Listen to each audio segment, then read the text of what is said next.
Hello दोस्तों, welcome to our YouTube channel. कैसे हो आप सभी लोग? उम्मीद करता हूँ स्वस्थ होगे, मस्त होगे और पढ़ाई में व्यस्त होगे। कि जैसा कि आपको पता है कि हमने स्टार्ट कर रखा है एक बैच जो यूट्यूब पर बिल्कुल फ्री है। उस बैच का नाम क्या है? Cockroach batch. कॉकरोच बैच है कम समय में ज्यादा कंटेंट डिलीवर करने के लिए। इस बैच की यही खासियत है कि बहुत कम समय में ज्यादा से ज्यादा कंटेंट प्रोवाइड कराना ही इस बैच की खासियत है। क्योंकि आपने देखा होगा जो बैचेस होते हैं वो लंबे होते हैं, जैसे दो दो साल का हो गया, एक साल का हो गया, कोई 6 महीने का, कोई 8 महीने का। तो हमने इसे बहुत कम समय में, लगभग 20 डेज में ही कवर करने को कोशिश किया है। इस बैच को आप बिगनर हो फिर भी देख सकते हो, और उसके बाद आपने कहीं पढ़ रखा है तो रिवीजन के तौर पर भी देख सकते हो। इस बैच को पढ़ने के बाद आपके सारे डाउट्स क्लियर हो जाएंगे, सारे एग्जाम्पल विद एग्जाम्पल के द्वारा इसमें समझाया गया है। इस बैच में आपको सारे math, reasoning, GS, polity, geography, GS में सारे आ जाएंगे, पॉलिटी, जियोग्राफी, इकोनॉमिक्स, ये सारे आ जाएंगे, और सारा करंट अफेयर वगैरह जितना बैच में, पेड बैच में प्रोवाइड किया जाता है उससे भी ज्यादा हम डिलीवर करने की कोशिश करेंगे। तो बिना किसी उसके इसको स्टार्ट करते हैं कि इस बैच में क्या है। सबसे पहले मैं बता दूं आपको, इसमें हिंदी में सबसे पहले हम संज्ञा से शुरुआत करते हैं। कहां से? संज्ञा से शुरुआत करते हैं। संज्ञा, आपने देखा होगा संज्ञा बोलते किसे हैं। ये संज्ञा न हो तो हम किसी को इमेजिनेट नहीं कर सकते। संज्ञा से ही हम इमेजिन कर सकते हैं। जैसे नदियां, हम नदियां संज्ञा है, हम तभी नदी, जैसे यमुना नदी है, इसे हमें संज्ञा से ही इमेजिनेट कर सकते हैं। उसी के बारे में आज डिस्कस करेंगे कि संज्ञा होती क्या है, संज्ञा के प्रकार कितने होते हैं, व्यक्तिवाचक संज्ञा क्या होती है, जातिवाचक संज्ञा क्या होती है, द्रव्यवाचक संज्ञा क्या होती है। आज इसके बारे में डिटेल्ड डिस्कशन करेंगे विद एग्जांपल। तो सबसे पहले स्टार्ट करते हैं। ये कॉकरोच बैच है। अभी तक आपने स्टडी विद रैंकर को सब्सक्राइब नहीं किया तो पहले सब्सक्राइब कर लो, क्योंकि सबसे ज्यादा अच्छा कंटेंट देने की हम कोशिश कर रहे हैं। यूट्यूब पर बिल्कुल फ्री रहेगा। ओके, तो इसमें फर्स्टली हम स्टार्ट करते हैं संज्ञा से। संज्ञा आपको पता करेगा, संज्ञा किसी को इमेजिन करने के लिए हम, जैसे किसी का नाम है रोहन, रोहन को हम इमेजिनेट कैसे कर सकते हैं? संज्ञा के ही नाम से कर सकते हैं। अब सबसे पहले बात करें हम किसी वस्तु, ये तो कोई वस्तु है तो उसे हम संज्ञा नाम दे सकते हैं। कोई स्थान है उसे हम संज्ञा नाम दे सकते हैं। कोई भाव है तो उसे हम संज्ञा नाम दे सकते हैं। कोई द्रव्य है, जैसे दूध वगैरह है, तो इसे हम संज्ञा नाम दे सकते हैं। उसी के बारे में बात करें तो सबसे पहले हम बात करें कि संज्ञा होती कितने प्रकार की है। कि ये संज्ञा कितने प्रकार की होती है? संज्ञा कितने प्रकार की होती है? तो संज्ञा होती है 5 प्रकार की। कितने प्रकार की होती है? 5 प्रकार की। कौन कौन से प्रकार होती है? एक होती है जातिवाचक संज्ञा। कौन सी होती है? जातिवाचक। आगे हम पढ़ेंगे जातिवाचक संज्ञा क्या होती है, द्रव्यवाचक क्या होती है, व्यक्तिवाचक क्या होती है। आज आगे से पढ़ेंगे। सबसे पहले अपन इसके टाइप्स देखते हैं, टाइप्स ऑफ नाउन, संज्ञा के प्रकार। तो एक होती है व्यक्तिवाचक संज्ञा। क्या होती है? व्यक्तिवाचक। एक होती है भाववाचक, और एक होती है समूहवाचक, और एक होती है द्रव्यवाचक संज्ञा। ये 5 प्रकार की मेनली संज्ञा होती हैं। इन 5 प्रकार के बाद आगे बात करें हम कि ये संज्ञा की परिभाषा होती क्या है। ये तो हमको पता चल गया कि संज्ञा 5 प्रकार की होती है, पर इसकी परिभाषा हम कैसे बता सकें? तो इसकी परिभाषा की बात करें तो ये परिभाषा लिखी हुई है, संज्ञा विकारी शब्द है। संज्ञा कैसा शब्द है? विकारी शब्द। अब ये विकारी शब्द क्या होता है? विकारी शब्द वो होते हैं जिसमें विकार उत्पन्न होता है। जैसे विकारी शब्द ये नॉर्मल भाषा में समझ सकते हो, जिसे लिंग वचन के आधार पर जो चेंज हो जाए, जो परिवर्तित हो जाए, उन्हें विकारी शब्द कहते हैं। और अविकारी शब्द वे होते हैं जो लिंग वचन के आधार पर परिवर्तित न हो। जैसे अव्यय होते हैं, वो लिंग वचन के आधार पर नहीं परिवर्तित होते हैं, उन्हें अविकारी कहते हैं। विकारी संज्ञा हो गया, सर्वनाम हो गया, विशेषण हो गया, ये सारे क्या होते हैं? विकारी शब्द होते हैं। तो ये आपको समझ में आएगा विकारी शब्द क्या होता है। अब यहीं पर परिभाषा की बात करें, किसी प्राणी, कोई भी प्राणी है या वस्तु है या गुण है या स्थान है, क्या प्राणी, वस्तु, गुण या स्थान, इन सभी का बोध कराए उन्हें संज्ञा बोलते हैं। क्या? वस्तु हो गया, प्राणी हो गया, गुण हो गया, स्थान हो गया, इनका कोई भी बोध कराए तो उसे हम संज्ञा बोलते हैं। ये अपन को ध्यान में रखने हैं। तो संज्ञा, अब संज्ञा शब्द की बात करें तो ये दो शब्दों से मिलकर बना हुआ है। सम, क्या, सम धन ज्ञा, सम और ज्ञा, दो शब्दों से। इनका अर्थ क्या होता है? ठीक से पहचान करना। क्या? ठीक पहचान करना या सम्यक ज्ञान होना, या सम्यक ज्ञान होना। अब यहीं पर एक एग्जांपल लेते हैं। क्या लिया? उदाहरण ये लिया है, हमने ये पहले से इसलिए लिख रखे हैं क्योंकि हमारा ज्यादा से ज्यादा टाइम बचे, इसलिए हमने पहले से ही इनका लिख रखा है। इसे लिखने में जो टाइम जाते हैं, इसी की वजह से बड़ी क्लास होती है उनको हमने छोटी क्लास में परिवर्तन करने के लिए इसको पहले से ही लिख रखा है। तो एक एग्जांपल है, अयोध्या सरयू नदी किनारे बसा है, क्रोध इंसान को पागल बना देता है।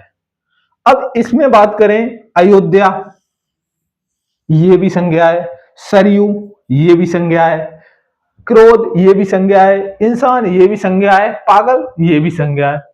पर इसके अलग अलग टाइप्स हैं। ये कौन सी संज्ञा है, इसे पहचानने के लिए मैं बताऊं, अयोध्या, अयोध्या एक स्थान को, ये एक स्थानीय तो है, ये स्थान को बता रहा है। अयोध्या किसको बता रहा है? एक स्थान को बता रहा है। तो ये क्या हो गया? अयोध्या एक शहर है, तो स्थान को तो कौन से हो गए? व्यक्तिवाचक हो गई। क्या होगी? व्यक्तिवाचक। अब वैसे कोई स्थान हो, जैसे मैं बोलूं शहर, शहर, शहर तो जातिवाचक हो गया। बट मैं शहर का नाम लेकर बोलूं कि लखनऊ शहर, तो वो क्या हो गया? व्यक्तिवाचक हो गया। ये अपन को ध्यान में रखना है।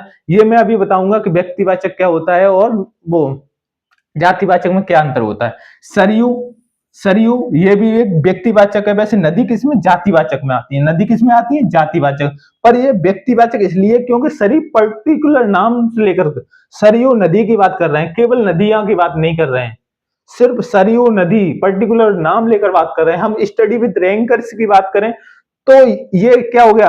स्टडी विद रैंकर्स की बात करें तो ये व्यक्तिवाचक हो गया। हम बोले कि जो पढ़ाने वाले चैनल्स की बात करें तो वो जातिवाचक हो गया। ये ध्यान रखना, किसी पर्टिकुलर नाम लेकर बात करें तो वो क्या हो जाएगा? व्यक्तिवाचक हो जाएगा। अब यहां पर क्रोध है, क्रोध एक भाववाचक संज्ञा है। क्या है? भाववाचक। इंसान जातिवाचक इंसान है, क्योंकि इंसान की तरह जातिवाचक इंसान, जातिवाचक वो होते हैं जिनके जैसे और हों। जैसे इंसान की तरह और भी इंसान है, इधर भी इंसान है, उधर जो इंसान और हो उन्हें जातिवाचक बोलते हैं, और व्यक्तिवाचक जिसके जैसा कोई दूसरा न हो उसे व्यक्तिवाचक बोलते हैं। ये अपन को ध्यान में रखना। जब पागल है, क्या है? गुणवाचक। क्या है? गुण। और इसका भाववाचक बनाना है तो पागलपन हो जाएगा। क्या? पागलपन इसका भाववाचक। क्योंकि ये भाववाचक को समझना है तो भाववाचक को हम कभी भी, ये ध्यान में रखना, भाववाचक वो होते हैं जो हमें दिखाई नहीं देते। हमें जो दिखाई नहीं देते उन्हें हम भाववाचक बोलते हैं। एक ट्रिक के हिसाब से समझो कि हम जिसे किसी में परोस नहीं सकते उसे हम भाववाचक बोलते हैं। जैसे जैसे पागलपन, इसे हम किसी में परोस सकते हैं? नहीं परोस सकते, तो ये क्या हो गया? भाववाचक हो गया। अब व्यक्तिवाचक, आप ये आगे हम आगे देखेंगे व्यक्तिवाचक क्या होता है, जातवाचक क्या होता है, समूहवाचक क्या होता है, इसे हम आगे देखेंगे। आगे बात करें हम, इसमें आया था अयोध्या, अयोध्या आया था, सरयू आया था, क्रोध आया था, इंसान आया था। ये सभी क्या थे?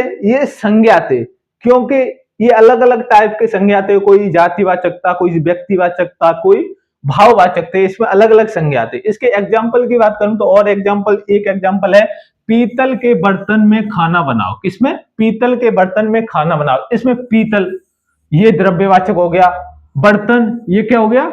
ये जातिवाचक हो गया। बर्तन क्या हो गया? जातिवाचक।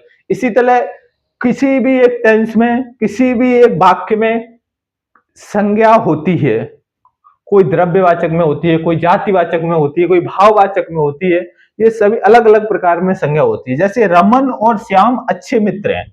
कौन? रमन और श्याम एक अच्छे मित्र हैं। जो रमन है वो व्यक्तिवाचक है। ये, और अभी मैंने बताया था अभिकारी शब्द, यही अभिकारी शब्द हैं जिनको हम चेंज नहीं कर सकते, और को और दूसरे प्रकार से नहीं लिख सकते, इसलिए ये अव्यय होते हैं। क्या होते हैं? अव्यय होते हैं। श्याम क्या है? व्यक्तिवाचक, क्योंकि श्याम की तरह और दूसरा नहीं होगा।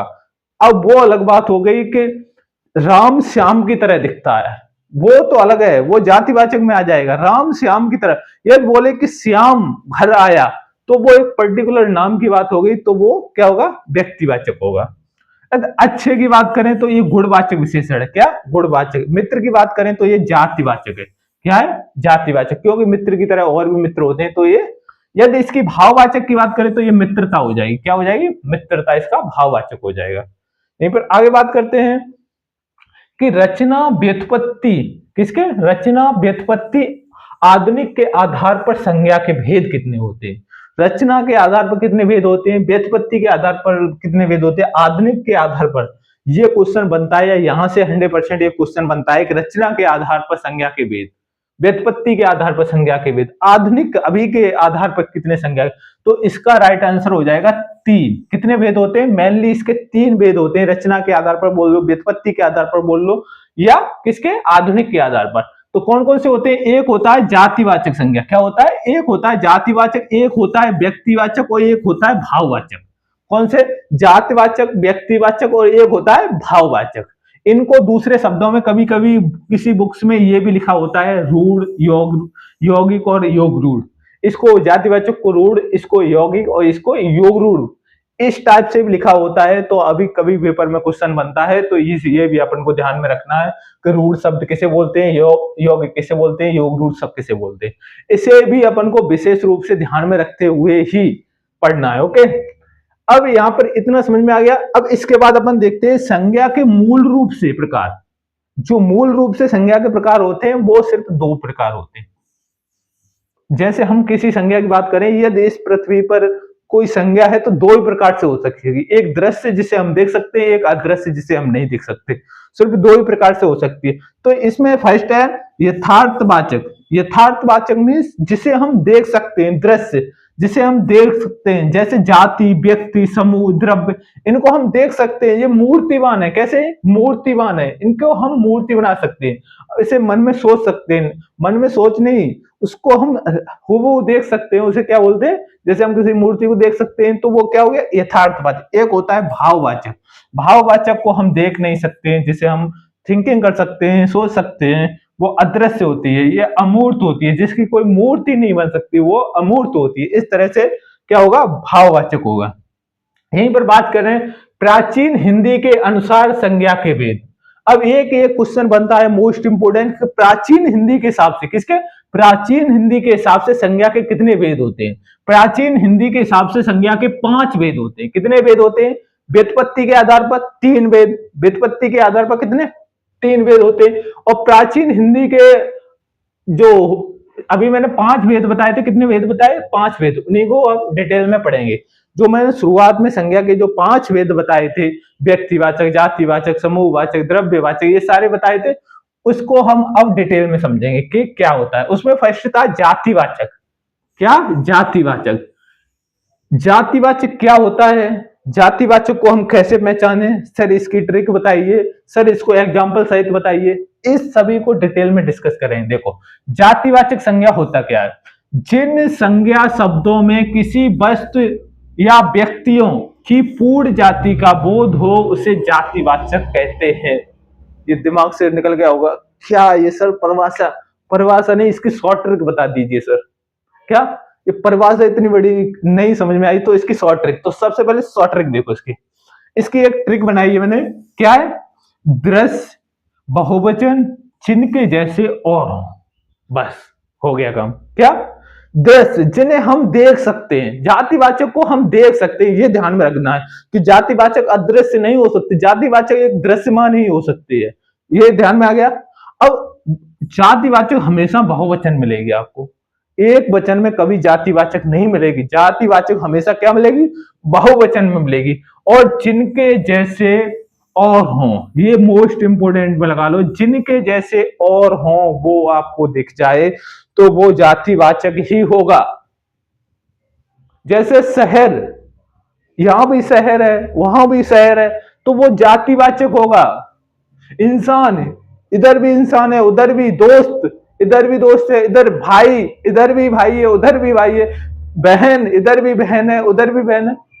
अब हम बोले कि अपना रमेश भाई, यदि रमेश भाई पर्टिकुलर नाम लेकर बोल दिया तो रमेश भाई, तो उस नाम को हमने लेकर बोल दिया तो वो एक पर्टिकुलर इंसान की बात हो गई। तो इसे हम जातिवाचक नहीं, इसे व्यक्तिवाचक में रखेंगे, क्योंकि व्यक्तिवाचक जैसा और कोई नहीं होता, सिर्फ एक ही हो सकता है। तो जातिवाचक को पहले समझते हैं कि ये दिखाई देता है, ये बहुवचन होता है और जिसके जैसे और होते हैं। जिसके जैसे और होते हैं। तो उदाहरण में समझे, हम इसके उदाहरण समझाइए सर। उदाहरण में संबंधियों एवं पदों के नाम, जो संबंधी होते हैं और उनके पदों के नाम। जैसे भाई है, भाई जैसे और भी होते हैं भाई, मेरा भाई है, आपका भाई है, इनका भाई है, सभी का भाई है। तो और भी भाई है, बहन, इसकी बहन है, उसकी बहन है, ये सब। माता, इसकी माता, उसकी माता, सभी के पिता। इसी तरह डॉक्टर, डॉक्टर आपके यहाँ है, मेरे यहाँ पर है, उधर भी होंगे, इधर भी होंगे। डॉक्टर और भी हो सकते हैं ना, जिसके जैसे और हो। वकील, जिसके जैसे और हो। अध्यापक, राष्ट्रपति, प्रधानमंत्री, इस देश का भी प्रधानमंत्री, उस देश का प्रधानमंत्री, राष्ट्रपति, इस देश का भी, उस देश की। ये हो गया। या वस्तु या अन्य नाम, किसके? वस्तु या अन्य नाम। जैसे मकान, मेरा मकान है, आपका मकान, इनका मकान है, उनका मकान है। मकान की तो और भी मकान है। इसी तरह कुर्सी हो गया, मेज हो गया, पुस्तक हो गया, गांव हो गया, शहर हो गया, राज्य हो गया, नगर हो गया, नदी, पर्वत, ये सब जिनके जैसे और दिख जाए वो किसमें? जातिवाचक में आएंगे। जिनके जैसे और दिख जाए वो किसमें आएंगे? जातिवाचक में आएंगे। यहीं पर आगे बात करते हैं पशु पक्षियों के नाम। किसके? पशु पक्षियों के नाम। तोता, यहां पर भी है तोता, उस पेड़ पर भी है, उस पेड़ पर भी तोता। तो क्या हो गया? तोता, मैना, बगुला, घोड़ा, गाय, चिड़िया, बैल, बाज, चील, ये सब किस में आएंगे? जातिवाचक में आएंगे। किस में आएंगे? जातिवाचक में आएंगे। तो प्राकृतिक आपदा भी किस में आएगी? जातिक। जैसे वर्षा, भूकंप, आंधी, तूफान, ये सब किस में आएंगे? जातिवाचक में। जैसे गांधी जी अपने समय के कृष्ण थे। यहां पर आपको एक समझने का एक बहुत अच्छा है, यहां पर आपको एक कंफ्यूजन होता है, ये कृष्ण थे, किसी नाम आ गया तो ये व्यक्तिवाचक, कृष्ण जैसे और नहीं थे, सिर्फ एक ही कृष्ण थे, तो ये व्यक्तिवाचक होगा कि जातिवाचक? तो इसको पहले मैं डाउट क्लियर कर देता हूं कि यदि यहां पर गांधी जी को बताया जा रहा है, किसको? गांधी जी को बताया जा रहा है, वो अपने समय के कृष्ण थे। ये नहीं बोला जा रहा है कि कृष्ण जी ने महाभारत में योगदान दिया, तो वो व्यक्तिवाचक हो जाएगा, वो उन्हीं की बात की जा रही है। यदि मैं बोलूं कि तुम्हारा चेहरा चंद्रमा के समान, तो वो दूसरे की, चंद्रमा के समान दूसरे की कल्पना कर रखा है।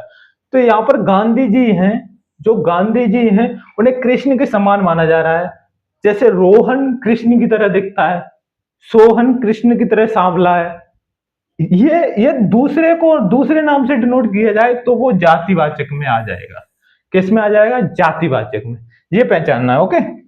जैसे जैसे मोहन राकेश डॉक्टर की तरह दिखता है, तो इस तरह से हम सोहन को भी दिखा सकते हैं, और भी दिखते होंगे, तो हम उसे जातिवाचक में ही रखेंगे। किस में रखेंगे? जातिवाचक। हमारे देश में जयचंदों की कमी नहीं है। क्या? जयचंद। जयचंद किसे बोलते हैं? जो विश्वासघाती लोग होते हैं उन्हें जयचंद बोलते हैं। क्या बोलते हैं? ये भी क्या होगा? जातिवाचक में होगा। कलयुग में हरिश्चंद्रों की कमी नहीं है। जो कलयुग है उसमें हरिश्चंद्रों की कमी नहीं है। अब ये पर्टिकुलर हरिश्चंद्र की बात नहीं की जाए, कलयुग में हरिश्चंद्रों की कमी नहीं है, और उनकी तरह की बात की जा रही, तो वो जातिवाचक में आएगा। किस में आएगा? जातिवाचक में आएगा। और सेकंड आएगा अपना, एक जातिवाचक क्लियर हो गया, जिसके जैसे और दिख जाए उसे जातिवाचक बोलते हैं। जिसके जैसे और दिख जाए, कोई भी वस्तु जिसके जैसी और दिख जाए वो जातिवाचक। और व्यक्तिवाचक क्या होता है? अब ये व्यक्तिवाचक समझो, जातिवाचक और व्यक्तिवाचक में डिफरेंस समझ के समझो, संज्ञा पूरी आने लगी आपको। तो व्यक्तिवाचक क्या होता है? व्यक्तिवाचक वो होता है जिसका जैसा दूसरा न हो, जिसके जैसे दूसरे न हो। इसकी परिभाषा की बात करें, जो शब्द किसी स्थान, वस्तु या व्यक्ति के नाम का बोध कराते हैं उन्हें व्यक्तिवाचक संज्ञा कहते हैं। सर समझ में नहीं आया क्या डेफिनेशन है? चलो ट्रिक के साथ देखते हैं। किसके साथ? ट्रिक के साथ। ट्रिक क्या है? ये दृश्यमान होते हैं। क्या होते हैं? ये दिखाई देती है। ये एक वचन में होती है, एक वचन में होती है। जो दुनिया में अकेला हो उसे ही व्यक्तिवाचक। सर समझ में आ गया? आ गया ना? आ गया। तो क्या? जो दुनिया में अकेला हो, जो दुनिया में जिसके जैसा दूसरा ना हो उसे व्यक्तिवाचक बोलते हैं। जो दुनिया में जिसके जैसा दूसरा ना हो उसे हम क्या बोलते हैं? व्यक्तिवाचक। जैसे उदाहरण में देखते हैं, देश के नाम, जो भी देश के नाम, भारत, भारत जैसा और है नहीं है, चीन और नहीं है, अमेरिका, जापान, रूस, ये जिसके जैसा जो सिर्फ एक हो। जैसे नदी एवं झीलें, व्यक्ति, ग्रंथ, समाचार, इनके नाम। जैसे नदी में बात करें, गंगा नदी, गंगा जैसी और नहीं है, यमुना, गोदावरी। या झीलों की बात करें, बूलर, डल, चिल्का, इनके जैसे और नहीं है, जो सिर्फ अकेले हैं। व्यक्ति की बात करें, रमेश, सुरेश, कोमल, ये जिनके जैसे और न हो, ग्रंथ, रामायण, महाभारत, क्वेश्चन, बाइबल, ये सब समाचार पत्र, दैनिक जागरण, अमर उजाला, जिनके जैसे और न दिखेंगे आपको, जो सिर्फ दुनिया में अकेले होंगे, उन्हें क्या बोलेंगे? व्यक्तिवाचक। क्या बोलेंगे? व्यक्तिवाचक।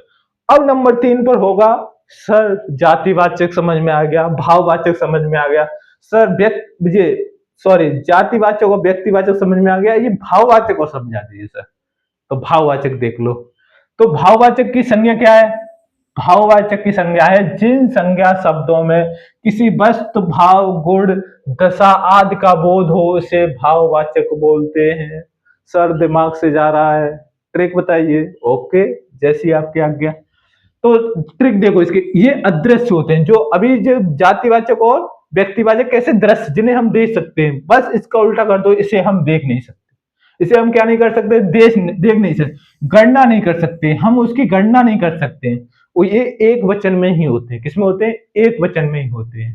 तो क्या क्या होता है? जैसे प्रेम, प्रेम को हम देख सकते हैं को वो जा रहा है, प्रेम वो रास्ते में जा रहा है, प्रेम को बुखार आ गया, वो नेम नहीं है प्रेम। जो प्रेम होता है, क्रोध, क्रोध वहां पर चौराहे पर घूम रहा था, ये दिख रहा है? नहीं दिखता है। ये अदृश्य होते हैं, एक वचन होते हैं। भाववाचक संज्ञा का निर्माण 5 प्रकार से होता है। अब एक क्वेश्चन बनता है कि भाववाचक संज्ञा होते हैं, उनका निर्माण कितने प्रकार से होता है? कितने प्रकार से होता है उनका निर्माण? कितने प्रकार से? 5 प्रकार से होता है। एक जातिवाचक। अब जातिवाचक फर्स्ट देखते हैं, जातिवाचक होता है क्या? फर्स्ट जातिवाचक। जातिवाचक से हम कैसे भाववाचक बनाते हैं? कैसे? जातिवाचक से हम कैसे भाववाचक, जैसे आपने देखा होगा मनुष्य, मनुष्य से मनुष्यता बन जाता है भाववाचक, मनुष्य से मनुष्यता बन सकता है, इंसान से इंसानियत बन जाता है, मित्र से मित्रता बन जाता है, और बूढ़ा से बुढ़ापा बन जाता है, स्त्री से स्त्रीत्व बन जाता है, पशु से पशुता बन जाता है, लड़का से लड़कपन बन जाता है। ये एग्जाम में आए हुए एग्जाम्पल्स हैं। इस एग्जाम्पल्स के आपको ज्यादातर इसी में से एग्जाम्पल से ही पेपर में देखने को मिलेगा, क्योंकि हमने बहुत डीप रिसर्च करके इसको लेकर आए हैं, बहुत अच्छे से रिसर्च करके कम समय में प्रोवाइड करने की कोशिश करने में लगे हैं। यहीं पर आगे बात करें सर्वनाम के, पहला किसका है? पहला पहला हमने किसके लिए किया था? जातिवाचक। और दूसरा क्या हो गया? सर्वनाम के आधार पर भाववाचक कैसे बनाए? तो अपना का क्या हो जाए? अपनापन या अपनत्व, क्या? अपनत्व। स्व का स्वत्व, अह का अहंकार, निज का निजत्व, मम का ममत्व या ममता, मम का ममत्व या ममता। यहीं पर आगे बात करें विशेषण के आधार पर, किसके हिसाब से? विशेषण के आधार पर भाववाचक। जैसे मीठा, मीठा का क्या हो जाएगा? मिठास। क्या हो जाएगा? मिठास। यहीं पर वीर की बात करें तो वीरता हो जाएगा, इसका क्या हो जाएगा? वीरता। चौड़ा की बात करें तो चौड़ाई हो जाएगा, क्या हो जाएगा? चौड़ाई। लंबा का लंबाई, कठोर का कठोरता, सुंदर का सुंदरता, और चतुर का चतुरता। क्या हो जाएगा? चतुरता। आगे बात करें अव्यय से, अभी किससे? अव्यय से भाववाचक कैसे बना? जैसे दूर, दूर का कैसा हो जाएगा? दूरी। सावास का सावासी, समीप का समीप या समीपता, निकट का हो जाएगा निकटता। इन एग्जाम्पल को अपन को अच्छे से रटना है। रटना मतलब समझ लो पहले, फिर उसके बाद रट लो, क्योंकि एग्जाम में सीधे सीधे यही एग्जाम्पल दे देता है। ये सारे प्रीवियस ईयर एग्जाम्पल्स हैं, इसे हमने अच्छे से एनालिसिस करके लेकर आए। ओके, आगे बात करें क्रिया के आधार पर भाववाचक कैसे बनाते हैं? किसके आधार पर? क्रिया के आधार पर। अब क्रिया जैसे चढ़ना क्रिया है, तो इसका हो जाएगा चढ़ाई। क्या हो जाएगा? चढ़ाई। भटकना का भटकाव, खेलना का खेल, घबराना का घबराहट, बुलाना का बुलावा। और ये कैसे होते हैं? अदृश्य, अदृश्य होते हैं। कैसे होते हैं? ये तो आपको पता ही है। आगे बात करें, किसकी बात करते हैं? समूहवाचक संज्ञा या समुदायवाचक। क्या? समूहवाचक संज्ञा। वो 5 कंप्लीट हो गए। अब उसके बाद आती है एक चौथी संज्ञा, क्या? समूहवाचक। समूहवाचक जिन संज्ञा शब्दों में एक ही जात या वस्तुओं या समूह का बोध हो, उन्हें समूहवाचक कहते हैं। सर इसे सिंपल भाषा में बताओ। अब किसी भी समूह की बात करें, जैसे एक सेना एक समूह है, उसको हम समूहवाचक संज्ञा बोलेंगे। अंगूर का गुच्छा देखा है, वो एक समूह में होता है, उसे हम क्या बोलेंगे? समूहवाचक। जैसे आपने देखा होगा कॉकरोच जनता पार्टी, वो एक समूह बना ली है, उसी तरह एक समूह है। जैसे अपना कॉकरोच बैच है, कॉकरोच बैच में Hindi English Hindi math reasoning सारे आएंगे, तो वो एक समूह में आएंगे, वो क्या एक समूहवाचक हो गया। जैसे परिवार, परिवार का एक अपना समूह होता है जिसमें परिवार के सारे सदस्य होते हैं।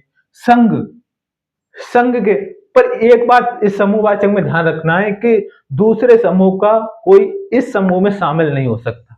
ये नहीं कि सेना वाला इस परिवार वाले समूह में शामिल हो जाए, सेना का अलग समूह रहेगा, परिवार का अलग होगा। एक होता है संघ, ये समूहवाचक में आता है। दल, समूहवाचक में काफिला, पुंज, टीम, ये किस में आते हैं? सभी समूहवाचक में आते हैं। सेना की बात करें, ये समूह में झुंड हो गया, कक्षा हो गई, टुकड़ी हो गई, गिरोह हो गया, सभा हो गई, गुच्छा, अंगूर का गुच्छा हो गया, ढेर हो गया, किसी आलू का ढेर है, सेब का ढेर है किसी का, गट्ठर हो गया लकड़ियों का, श्रृंखला हो गई किसी की, तो वो किस में आएगा? समूहवाचक में आएगा। किस में आएगा? समूहवाचक में आएगा। अब लास्ट रह गया द्रव्यवाचक। द्रव्यवाचक क्या होता है? द्रव्यवाचक जिसको पदार्थवाचक भी बोलते हैं। किसका हो गया? पदार्थवाचक भी बोलते हैं। जिन संज्ञा शब्दों में किसी ऐसे पदार्थ द्रव्य का बोध होता है जिन्हें हम नाप तौल कर सकते हैं परंतु गिन नहीं सकते, उन्हें द्रव्यवाचक बोलते हैं। सर सिंपल भाषा में बताइए। ओके, जिनका हम नाप तौल, जिसे हम तौल सकते हैं कि 4 लीटर हो गया, 5 लीटर हो गया, उसे हम नाप तौल कर सकते हैं पर उसे गिन नहीं सकते कि 1 2 3 हो गया, 5 हो गया, 8 हो गया, 7 हो गया, जिसे हम गिन नहीं सकते, सिर्फ नाप तौल कर सकते हैं, उन्हें ही द्रव्यवाचक या पदार्थवाचक संज्ञा बोलते हैं। कैसे? सर एग्जांपल बताइए। ओके, सोना, सोना को हम गिन सकते हैं, 1 सोना, 2 सोना, 5 सोना, नहीं गिन सकते, तो हम इसे सिर्फ तौल सकते हैं। इसे 10 ग्राम हो गया, 20 ग्राम हो गया, 2 तोला हो गया, 5 तोला हो गया, 50 ग्राम हो गया, इसे हम तौल सकते हैं। चांदी तौल सकते हैं, तांबा तौल सकते हैं, पर गिन नहीं सकते। लोहा हो गया, पीतल हो गया, दूध हो गया, ये कि लिक्विड फॉर्म में होते हैं। क्या होते हैं ये? Liquid form. दूध को हम गिन सकते हैं? नहीं। 1 दूध हो गया, 5 दूध हो गया, इसे हम तौल सकते हैं। 1 किलो हो गया, 5 किलो हो गया, इसे क्या कर सकते हैं? तौल कर सकते हैं। दही हो गया, तेल हो गया, मक्खन हो गया, पानी हो गया, तेजाब हो गया, इसे हम तौल सकते हैं। इसी के साथ आपका संज्ञा चैप्टर समाप्त हुआ। हमने ट्रिक के भी साथ समझाया, डिटेल में भी समझाया, एग्जाम्पल के साथ समझाया, बहुत अच्छे से कम समय में डिलीवर करने की कोशिश की है। इसी तरह अब नेक्स्ट चैप्टर हिंदी का आएगा। जय हिंद, जय भारत।